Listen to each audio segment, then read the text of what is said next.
Boa tarde, estamos aqui hoje para falar um pouco sobre a Copa. Então vamos dar aqui uma volta pela Copa hoje, ok?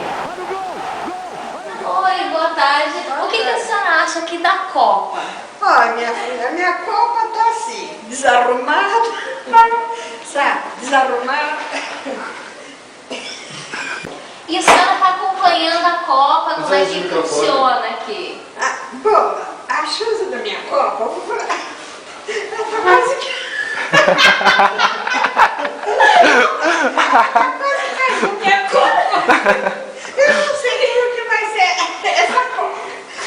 O meu neguinho vem com a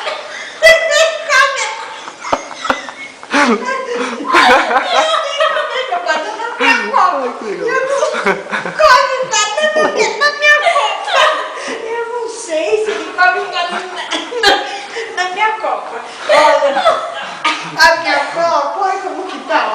Ai, moça, tá caindo a minha Copa. Eu não sei se ela vai chegar no fim da minha Copa.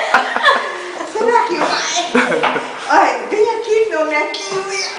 Vem aqui, olha, o meu nequinho da minha Copa. Será que vai? Come o barulho da minha Copa. Será que vai?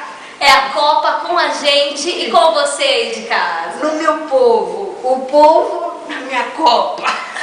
Tá tudo bem nessa Copa? Tá. Isso. Ai, meu netinho na Copa.